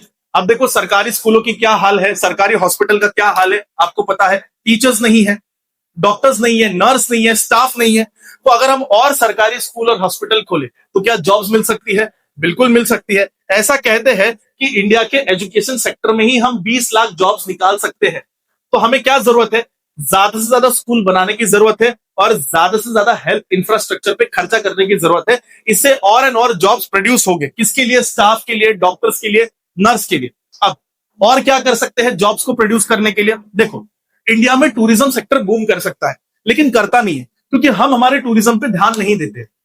India में एग्रो टूरिज्म हो सकता है, इंडिया में मेडिकल टूरिज्म हो सकता है, इंडिया में कल्चरल टूरिज्म हो सकता है, इंडिया में आप नॉर्थ ईस्ट जा सकते हो, हिमालय जा सकते हो घूमने के लिए। लेकिन प्रॉब्लम यह है कि जब बाहर से कोई व्यक्ति इंडिया में आता है तो हम उसके साथ में हरासमेंट करते हैं, वो गंदगी देख के चला जाता है।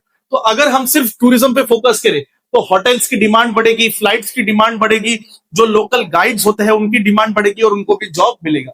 नेक्स्ट, मनरेगा। मनरेगा का फुल फॉर्म होता है Mahatma Gandhi national rural employment guarantee act of 2005। अब देखो 2005 में मनमोहन सिंह हमारे देश के प्राइम मिनिस्टर थे। उस टाइम पे देश में बेरोजगारी बहुत ज्यादा थी, यानी कि अनएम्प्लॉयमेंट बहुत ज्यादा था। तो सरकार ने क्या किया? एक स्कीम लॉन्च की। स्कीम का नाम था NREGA, national rural employment guarantee act. 2 साल बाद नरेगा को एमजी नरेगा कर देते हैं, महात्मा गांधी नाम लगा देते हैं। अब इस कानून में क्या बोला गया या इस स्कीम में क्या बोला गया कि जो भी गांव के लोग काम करने के लिए इच्छुक है, यानी कि जो काम करना चाहते हैं और जो काम कर सकते हैं, उनको हम जॉब प्रोवाइड करेंगे 100 डेज के लिए। कितने डेज के लिए? 100 डेज के लिए हम आपको जॉब प्रोवाइड करेंगे। और कौन सा जॉब प्रोवाइड करेंगे? मान लेते हैं कोई गांव है, अगर गांव में रोड बनवाना है तो गांव के लोगों को ही 100 डेज तक वहां काम देंगे। अगर गांव में स्कूल बनाना है, डैम बनाना है, कोई नाली बनानी है, कुछ भी इंफ्रास्ट्रक्चर का प्रोजेक्ट रहा, तो हम वहां के लोकल लोगों को काम देंगे 100 डेज के लिए। अगर सरकार 100 डेज तक काम नहीं दे पाई तो सरकार क्या करेगा, अनएम्प्लॉयमेंट अलाउंस देगा कि भैया इस 100 दिन का हम आपको काम नहीं दे सके, ये लो अनएम्प्लॉयमेंट अलाउंस और चले जाओ। ठीक है, तो ये है आपका मनरेगा। अब जब नरेंद्र मोदी जी की सरकार आती है तो 2025 में नरेंद्र मोदी सरकार ने मनरेगा का नाम चेंज कर दिया। अब इसका नाम क्या है, विकसित भारत गारंटी फॉर रोजगार एंड आजीविका मिशन, ये इसका नाम है। एमसीक्यू में पूछ सकते हैं, इंपॉर्टेंट है। अब हम क्या करेंगे, अब हम करेंगे division of sectors on the basis of organised and unorganised. देखो कितने सेक्टर्स है हमारे पास में है प्राइमरी सेक्टर, हमारे पास में है सेकेंडरी सेक्टर, हमारे पास में है टर्शरी सेक्टर, हमारे पास 3 सेक्टर है। अब हम देखेंगे कि प्राइमरी सेक्टर में ऑर्गेनाइज कितने हैं, अनऑर्गेनाइज कितने हैं, सेकेंडरी सेक्टर में ऑर्गेनाइज कितने हैं, अनऑर्गेनाइज कितने हैं, और टर्शरी सेक्टर में ऑर्गेनाइज कितने हैं और अनऑर्गेनाइज कितने हैं। अब ये ऑर्गेनाइज अनऑर्गेनाइज क्या होता है समझाता। देखो ऑर्गेनाइज सेक्टर वो सेक्टर होता है जहां पे आपको गवर्नमेंट अश्योरेंस मिलता है, जहां पे आपके ऊपर गवर्नमेंट के कानून लागू होते हैं, जहां पे आपको रेगुलर एम्प्लॉयमेंट, रेगुलर सैलरी मिलती है, ऐसे जॉब्स को ऑर्गेनाइज सेक्टर के जॉब्स कहा जाता है। अब मान लेते हैं ऑर्गेनाइज सेक्टर में एक एग्जांपल लेते हैं, ये कौन है, ये है हमारी कोकिला बहन। तो मान लेते हैं कोकिला बहन को आपके स्कूल में एज ए टीचर का जॉब मिल गया। ठीक है भैया, तो कोकिला बहन क्या हो गई, आपके स्कूल में टीचर बन गई, जो भी आपका स्कूल होगा।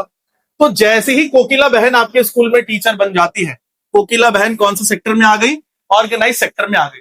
ऑर्गेनाइज सेक्टर का मतलब होता है ऐसे एंटरप्राइज बिजनेस या ऐसी जगह जहां पे आपका टर्म ऑफ एम्प्लॉयमेंट रेगुलर, मतलब कभी भी लात मार के नहीं निकाल देंगे, रेगुलर एम्प्लॉयमेंट मिले, आपको एश्योर्ड वर्क मिलेगा, आप गवर्नमेंट के साथ रजिस्टर्ड हो गए। यस, सारे टीचर्स को सीबीएसई के साथ रजिस्टर्ड होना पड़ता है कि नहीं होना पड़ता है, बिल्कुल होना पड़ता है, और आपको सरकार के रूल्स एंड रेगुलेशंस फॉलो करने पड़ते हैं। अब अगर आप कौन से रूल्स है तो देख लेते हैं। तो पहला रूल है फैक्ट्री एक्ट हो गया, मिनिमम वेजेस यानी इतना तो आपको पैसा मिलेगा ही मिलेगा, payment and gratuity act, shops and establishment act, ये सारे सरकारी कानून है जो आपके ऊपर लागू होते हैं। दूसरा, अब देखते हैं कि जब कोकिला बहन आपके स्कूल की टीचर्स बनती है तो उसको ऑर्गेनाइज सेक्टर में कौन से बेनिफिट्स मिलते हैं। तो देखो कोकिला बहन को सबसे पहले मिलेगा फिक्स्ड वर्किंग आवर्स, मतलब 8 बजे आऊंगी 3 बजे चली जाओगी। दूसरा, कोकिला बहन को क्या मिलेगा, ओवर टाइम मिलेगा, कि अगर कोकिला बहन 3 पीएम के बाद काम करे 5 पीएम तक तो कोकिला बहन को ओवर टाइम का पैसा मिलेगा। उसके बाद में पेड लीव भी मिलेगी कोकिला बहन को। अब मान लेते हैं कि कोकिला बहन 2 दिन की छुट्टी लेती है, आती नहीं है स्कूल, तो क्या कोकिला बहन को पेड लीव मिलेगी, बिल्कुल मिलेगी, पैसा नहीं कटेगा। तो ये कहां होता है, ये ऑर्गेनाइज सेक्टर में ही होता है। उसके बाद मान लेते हैं कोकिला बहन पेमेंट ड्यूरिंग हॉलीडेज, अब मान लेते हैं समर वेकेशन आ गया तो 2 महीने का समर वेकेशन होता है, तो क्या कोकिला बहन को पैसा मिलेगा, बिल्कुल मिलेगा। प्रोविडेंट फंड क्या होता है, आपके अकाउंट में से 2000 रुपए कटता है और सरकार 2000 देती है, ऐसे 4000 रुपए आपके अकाउंट में जमा होते हैं, तो क्या प्रोविडेंट फंड मिलेगा कोकिला बहन को, बिल्कुल मिलेगा। ग्रेजुएटी मिलेगी, बिल्कुल मिलेगी। ग्रेजुएटी का मतलब होता है जब आप रिटायर होते हो तो जितने साल आपने काम किया आपकी सैलरी का हाफ कर देंगे, multiplied by the years you have work, उतना पैसा आपको इकट्ठा मिलता है। अच्छा, क्या कोकिला बहन को मेडिकल बेनिफिट मिलेंगे, बिल्कुल। अगर कोकिला बहन बीमार पड़ जाती है तो स्कूल की तरफ से उसको इंश्योरेंस मिलेगा। अच्छा, क्या कोकिला बहन को पेंशन मिलेगी, अभी पेंशन वाला सिस्टम बंद हो गया, पहले पेंशन मिलती थी। अच्छा, अब क्या कोकिला बहन को सेफ वर्किंग कंडीशन मिलेगी, बिल्कुल मिलेगी। So these are the benefits a individual gets when he or she works in organise sector. और इसीलिए इंडिया में आप देखोगे एक पागलपन है, किस चीज का, गवर्नमेंट जॉब का, ऑर्गेनाइज सेक्टर का, सबको ही ऑर्गेनाइज सेक्टर में काम करना है। जॉब्स ऑर्गेनाइज सेक्टर में बहुत कम है, अनऑर्गेनाइज सेक्टर में जॉब्स ज्यादा है। समझ में आया? इंडिया में most of the workers are working in unorganised sector, not in organise sector. फिर से आते हैं शाना शेट्टी के ऊपर।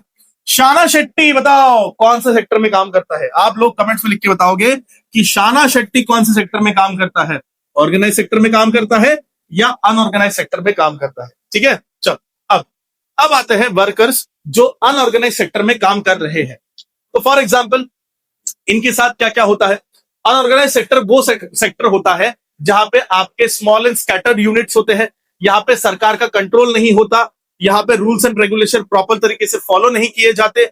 ऐसे जॉब जहां पे आपको काम बहुत कम मिलता है, उसके बाद में आपको बहुत कम पे किया जाता है, एम्प्लॉयमेंट इरेगुलर है, आज काम है कल काम नहीं है। फॉर एग्जाम्पल अगर आप एक खेत में मजदूर हो तो आज काम है कल काम नहीं है, हो सकता है यहाँ पे गवर्नमेंट का कोई कंट्रोल ही नहीं है, बहुत कम पैसे मिलता है, जॉब सिक्योरिटी नहीं है, कभी भी लात मार के निकाल सकते हैं आपको। तो ये हो गए ऐसे जॉब्स जो अनऑर्गेनाइज सेक्टर में आ गए। इसमें कौन से जॉब्स आएंगे?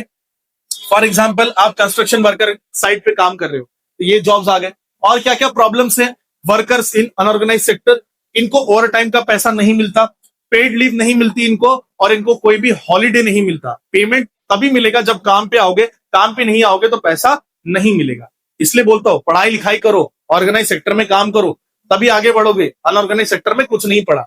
और क्या क्या प्रॉब्लम्स है वर्कर्स इन अनऑर्गेनाइज सेक्टर? कोई भी सिक लीव नहीं मिलती। अगर आप बीमार पड़ गए तो कोई सिक लीव नहीं मिलेगी। अगर आपको कभी भी निकाल सकते हैं, कोई रीजन नहीं देंगे, निकाल देंगे। उसके बाद में आपको कभी भी बोला जाएगा कि भैया आओ या मत आओ। उसके बाद में आपको लो वेज देंगे और कोई पेंशन, मेडिकल बेनिफिट्स कुछ नहीं है। एक मैंने आपके सामने चार्ट बना के रखा है, ये चार्ट बहुत ईजी है, इसको पढ़ लेना, एग्जाम में आ सकता है 3 मार्क्स के लिए। तो यहाँ पे ऑर्गेनाइज सेक्टर में रेगुलर एम्प्लॉयमेंट है, यहाँ पे नहीं है। गवर्नमेंट रूल्स है, यहाँ पे यहाँ पे जॉब सिक्योरिटी नहीं है। यहाँ पे आपको जो फिक्स वर्किंग आवर्स है, यहाँ पे फिक्स वर्किंग आवर्स नहीं है। यहाँ पे पेड लीव है, यहाँ पे नो पेड लीव है। यहाँ पे ओवर टाइम का पैसा मिलता है, यहाँ पे कोई ओवर टाइम का पैसा नहीं मिलता। उसके बाद में यहाँ पे प्रोविडेंट फंड मिलता है, यहाँ पे ऐसा कोई बेनिफिट नहीं है। यहाँ पे मेडिकल बेनिफिट मिलता है, यहाँ नहीं मिलता। यहाँ पेंशन मिलेगा, यहाँ पे कोई पेंशन नहीं मिलता है। अनऑर्गेनाइज सेक्टर में कोई भी पेंशन नहीं मिलती है आप, ठीक है। चलो अब बढ़ते हैं आगे नेक्स्ट टॉपिक के ऊपर। अगर आप इस चार्ट को ध्यान से देखो, यह है प्राइमरी सेक्टर, सेकेंडरी सेक्टर और टर्शियरी सेक्टर। अब प्राइमरी सेक्टर में देखोगे कितने लोग ऑर्गेनाइज सेक्टर में काम कर रहे हैं, तो वो है 17 मिलियन। अनऑर्गेनाइज सेक्टर में 41 मिलियन। टोटल कितने हो गए? टर्शियरी सेक्टर में कितने लोग ऑर्गेनाइज सेक्टर में काम कर रहे हैं? 40 मिलियन। सेकेंडरी में 41, प्राइमरी में 17। अनऑर्गेनाइज सेक्टर में, प्राइमरी सेक्टर में 211 मिलियन लोग काम कर रहे हैं अनऑर्गेनाइज में। सेकेंडरी सेक्टर में 74 मिलियन, टर्शियरी सेक्टर में 89 मिलियन। टोटल कितने हो गए? 377। मतलब इंडिया में अनऑर्गेनाइज सेक्टर में लोग ज्यादा काम करते हैं as compare to organised sector. क्यों? जॉब्स ही नहीं है मेरे भाई, जॉब्स ही नहीं है। अगर जॉब्स होते तो लोग ऑर्गेनाइज सेक्टर में काम ना कर रहे होते। तो प्रॉब्लम क्या है? प्रॉब्लम यह है कि एम्प्लॉयमेंट अपॉर्चुनिटी ऑर्गेनाइज सेक्टर में इतने है ही नहीं, और जो है वो बहुत स्लोली आगे बढ़ रही है। इसलिए लोग जानबूझ के अनऑर्गेनाइज सेक्टर में काम कर रहे हैं। रिसेंटली एक न्यूज आई थी हैदराबाद की थी या बैंगलोर की थी। वहां पे एक आईटी प्रोफेशनल ऑटो चला रहा था। क्यों ऑटो चला रहा था? क्योंकि उसके पास जॉब ही नहीं था। तो लोग जो है मजबूरी में और अनऑर्गेनाइज सेक्टर में जाते हैं, क्योंकि एम्प्लॉयमेंट अपॉर्चुनिटी बहुत स्लोली ग्रो कर रही है ऑर्गेनाइज सेक्टर में। इसीलिए जो वर्कर्स है वो अनऑर्गेनाइज सेक्टर में चले जाते हैं। शौक नहीं है उनको, और जब वो अनऑर्गेनाइज सेक्टर में चले जाते हैं तो लो वेजेस फेस करते हैं, जॉब सिक्योरिटी नहीं होती और कोई भी एम्प्लॉयमेंट बेनिफिट नहीं मिलता इनको। इनके साथ में कई बार आप देखोगे इनके साथ में अत्याचार होता है, जॉब्स नहीं मिलता है, इनसे काम करा लेते हैं लेकिन पैसा नहीं मिलता है। अब हम देखेंगे ऐसे वर्कर्स जो रूरल एरिया में है, और रूरल एरिया में इनके साथ में क्या क्या हो रहा है हम देखेंगे। देखो, वर्कर्स इन अनऑर्गेनाइज सेक्टर, इनको क्या चाहिए? इनको प्रोटेक्शन चाहिए। क्यों प्रोटेक्शन चाहिए? देखो, रूरल एरिया में जो वर्कर्स है, अगर आप इनको agriculture labour, landless agriculture labour है, स्मॉल एंड मार्जिनल फार्मर्स है, शेयर क्रॉपर्स है, वीवर्स है, ब्लैकस्मिथ है, कारपेंटर है, गोल्डस्मिथ है, अब इनको प्रोटेक्ट करने की जरूरत है। क्यों? इनका एक्सप्लॉयटेशन बहुत होता है इंडिया में। अब यहां देखो, अगर हमने इन फार्मर्स को टाइमली सीड्स दे दी तो ये अपना क्रॉप उगा सकते हैं।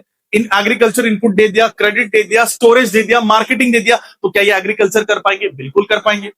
एग्रीकल्चर कर पाएंगे तो 2 पैसा कमा पाएंगे? बिल्कुल कमा पाएंगे। क्या इनका एक्सप्लॉयटेशन होगा? नहीं होगा। अगर मैं अर्बन एरिया की बात करूं तो ये सारे अनऑर्गेनाइज सेक्टर में काम करने वाले लोग हैं। रैक पिकर हो गया, गारमेंट मेकर हो गया, हेड वर्कर हो गया, स्ट्रीट वेंडर हो गया, ट्रेड एंड ट्रांसपोर्टेशन में काम करने वाला व्यक्ति हो गया, कंस्ट्रक्शन में काम करने वाला व्यक्ति हो गया, छोटे छोटे इंडस्ट्री में काम करने वाला व्यक्ति हो गया। क्या इनका एक्सप्लॉयटेशन होता है? बिल्कुल। इनसे 12-12, 14-14 घंटे काम कराते हैं लेकिन पेमेंट नहीं मिलती। पेमेंट 1 तारीख को नहीं मिलती, 15 तारीख को मिलती है। इनका पैसा काटा जाता है, ओवर टाइम करवाया जाता है लेकिन पैसा नहीं दिया जाता। क्या इनको प्रोटेक्ट करने की जरूरत है? बिल्कुल इनको प्रोटेक्ट करने की जरूरत है। कुछ तो ऐसे वर्कर्स है जो ऐसे लो जॉब्स तो करते हैं लेकिन इनके साथ में कास्ट डिस्क्रिमिनेशन भी होता है। जैसे ये वर्कर्स जो आपकी टॉयलेट साफ करते हैं, जो रेलवे स्टेशन के ऊपर गंदगी साफ करते हैं, ऐसे लोग जो अनऑर्गेनाइज सेक्टर में काम कर रहे हैं, ऐसे लोग कौन से कम्युनिटी से बिलोंग करते हैं, ऐसे लोग बिलोंग करते हैं schedule caste and schedule tribe community से। अब एक तरफ को इनको ये बेनिफिट मिलते तो नहीं है जो ऑर्गेनाइज सेक्टर में मिलते हैं, वर्सेस इनके साथ में डिस्क्रिमिनेशन भी होता है, डिस्क्रिमिनेशन भी होता है। तो एक तो ये मार पड़ रही है उनको, सोशल मार भी पड़ रही है। ऐसे लोगों के साथ irregular work, low wages, discrimination होता है। इसको कहते हैं मैनुअल स्कैवेंजिंग, इसको कहते हैं मैनुअल स्कैवेंजिंग, स्कैवेंजिंग कहते हैं। इसमें क्या होता है कि इंसान गटर को साफ करता है खुद मैनुअली उतर के। यूएस में ऐसा नहीं होता, यूरोप में ऐसा नहीं होता, वहां मशीन्स का इस्तेमाल होता है। तो इनको डिग्निटी देने की जरूरत है, इन वर्कर्स को प्रोटेक्ट करने की जरूरत है। अब आते हैं हम sectors of economy in terms of ownership. Ownership का मतलब क्या होता है? हमारे पास कितने सेक्टर्स है? 3 है, primary sector, secondary sector, tertiary sector. तो मान लेते हैं सेकेंडरी सेक्टर में आपकी खुद की एक फैक्ट्री है, खुद की एक फैक्ट्री है, तो ओनर कौन हो गया? प्राइवेट इंडिविजुअल खुद हो गया। अच्छा, मान लेते हैं कि एक कंपनी है ONGC, oil natural gas corporation, तो ये कौन सी कंपनी है? सरकारी कंपनी है। टर्शियरी सेक्टर में मान लेते हैं अमेजॉन नाम की कंपनी, अमेजॉन, अमेजॉन किसकी है? प्राइवेट इंडिविजुअल की है।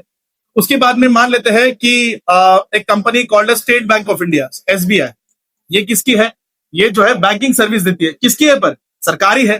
तो अभी हम क्या करेंगे? सेक्टर्स ऑफ इकोनॉमी पढ़ेंगे इन टर्म्स ऑफ ओनरशिप, कि भैया ओन कौन करता है। तो पहले आते हैं पब्लिक सेक्टर। पब्लिक सेक्टर का मतलब वो सेक्टर, पब्लिक का मतलब क्या होता है? पब्लिक का मतलब आप और मैं, मतलब सरकार। तो पब्लिक सेक्टर का मतलब होता है सरकार। Public sector consist of those activities जहां पे सरकार जो है सारे एसेट ओन करती है। सरकार रिस्पॉन्सिबल है आपको सर्विस देने के लिए। तो मेट्रो को कौन ओन करता है? सरकार। पोस्ट ऑफिस को कौन ओन करता है? सरकार। बसेस को, ये जो बसेस होती है इनको कौन ओन करता है? सरकार। रेलवे हो गया, पोस्ट ऑफिस हो गया, ये सारी है पब्लिक सेक्टर और पब्लिक सर्विसेज। अब इनका मेन काम क्या होता है? प्रॉफिट कमाना नहीं होता है, जनता को सस्ते में सर्विस देना होता है।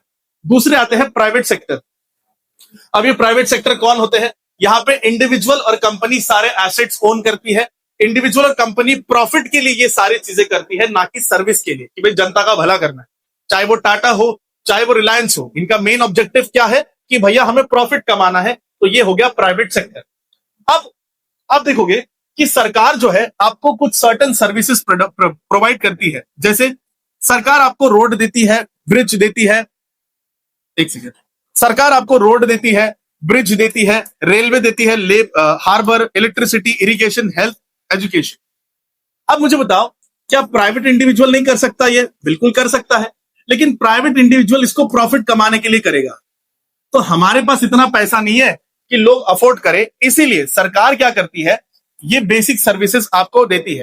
क्योंकि अगर ये प्राइवेट सेक्टर ने या अगर आपको सर्विस दी तो प्राइवेट सेक्टर बहुत ज्यादा हाई चार्ज करेगा। जैसे इंडिया में आप 3,000 रुपए में पूरे इंडिया में कहीं पे भी जा सकते हो ट्रेन की टिकट लेके। वही अगर आप जापान चले जाओ, ट्रेन कौन चलाती है? प्राइवेट कंपनी चलाती है, प्राइवेट कंपनी चलाती है।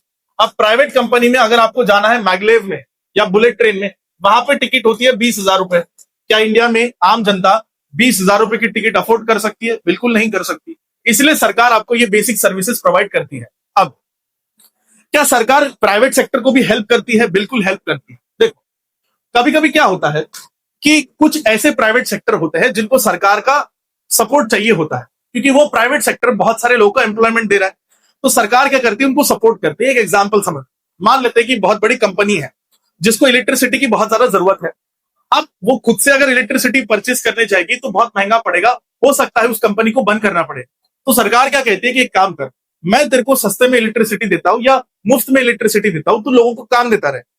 समटाइम प्राइवेट सेक्टर में नॉट कंटिन्यू प्रोडक्शन और बिजनेसेस जब तक सरकार सपोर्ट ना करे। इलेक्ट्रिसिटी बहुत इंपॉर्टेंट होती है किसी भी इंडस्ट्री के लिए। अगर स्मॉल स्केल यूनिट को अगर सरकार अफोर्डेबल रेट पे इलेक्ट्रिसिटी देती है तो उनका प्रोडक्शन अच्छी तरीके से चलेगा, क्योंकि इलेक्ट्रिसिटी जो है बहुत एक्सपेंसिव है। तो सरकार प्राइवेट सेक्टर को भी हेल्प करती है। क्यों हेल्प करती है? ताकि बिजनेसेस ग्रो करते रहे। नेक्स्ट, गवर्नमेंट कैसे सपोर्ट करती है फार्मर्स और कंज्यूमर्स को? देखो, सरकार क्या करती है? किसान के पास जाती है, किसान को बोलती है तूने क्या उगाया? किसान कहता है कि मैंने राइस उगाया, मैंने व्हीट उगाया। ठीक है, बोलते कितना रुपए लगा तेरे को? किसान बोलता है मुझे 50 रुपए लगा। ठीक है, तो सरकार क्या बोलती है कि मैं तेरे को MSP दूंगी, मिनिमम सपोर्ट, मतलब इतना पैसा तो दूंगी 52 रुपीज। मतलब कि अगर तेरे को 52 रुपीज से ज्यादा कहीं मिल रहा होगा जाके बेच दे, बेच दे। लेकिन अगर तेरे को 52 रुपीज से नीचे मिल रहा है तो तू मेरे को आके बेच दे 52 रुपीज में। अब सरकार क्या करती है, जब ये अनाज खरीदती है तो इसको गोडाउन में स्टोर करती है। जब इसको गोडाउन में स्टोर करती है, गोडाउन के बाद में ये जाते हैं शॉप में। कौन से शॉप में? पब्लिक डिस्ट्रीब्यूशन शॉप में, और सस्ते में लोगों को खाना मिलता है। अब यहां पे क्या है, सरकार सर्विस दे रही है आपको प्रॉफिट कमाने के लिए नहीं। तो इससे फायदा किसका हुआ? फार्मर का। फार्मर को क्या मिल गया? एमएसपी मिल गया। कंज्यूमर का फायदा हो गया। कंज्यूमर को क्या मिला? सस्ते में अनाज मिल गया। तो ऐसे सरकार जो है हेल्प करती है। अब आते हैं government responsibility for health and education. देखो, हेल्थ एंड एजुकेशन एक बेसिक गुड है भाई। ये सरकार की रिस्पॉन्सिबिलिटी है कि आप हेल्थ और एजुकेशन दो। अनफॉर्चुनेटली इंडिया में दोनों का ही हाल बहुत खराब है। अभी रिसेंटली चल रहा है ना स्कूल ठीक करो आंदोलन, जो भी। अगर हमने हमारे बच्चों को क्वालिटी एजुकेशन नहीं दिया, उनको क्वालिटी हमने इंफ्रास्ट्रक्चर नहीं दिया, एलिमेंट्री एजुकेशन नहीं देगा, तो हमारी पॉपुलेशन इलिटरेट रह जाएगी। चाइना के बच्चे तीसरी क्लास से एआई पढ़ रहे हैं, हमारे बच्चों को वो भी नहीं पता। मैं सरकारी स्कूल की बात कर रहा हूं। हमारे इंडिया में अगर आपके पास पैसा है तो आप अच्छे स्कूल जा सकते हो, अच्छा पैसा नहीं तो नहीं जा सकते। तो इंडिया में डिस्पैरिटी है between private school and government school. इस डिस्पैरिटी को हमें ब्रीच करना है, और यही मेरी कोशिश है कि क्वालिटी से क्वालिटी एजुकेशन आपको यूट्यूब पे दो, ताकि कोई भी बच्चा पीछे छूटे ना। चाहे वो किसी भी रिमोट एरिया का हो, इंडिया के कहीं से भी आता हो, कहीं से भी पढ़ रहा हो, अच्छा और क्वालिटी एजुकेशन दूंगा इस यूट्यूब चैनल पे। एंड आई होप आपको ये चैप्टर समझ में आ रहा हो। The government must provide health care facilities, doctors, health service. हमारे देश में माल न्यूट्रिशन बहुत है, इन्फेंट मोर्टालिटी रेट बहुत ज्यादा है, तो ये सरकार की रिस्पॉन्सिबिलिटी बनती है कि आपको हेल्थ इंफ्रास्ट्रक्चर प्रोवाइड करे। आशा करता हूं कि आपको ये चैप्टर समझ में आया होगा। अगर आपने अभी तक चैनल को सब्सक्राइब नहीं किया है तो प्लीज चैनल को सब्सक्राइब करें। मिलते हैं नेक्स्ट वीडियो में। Till then bye everyone, bye bye.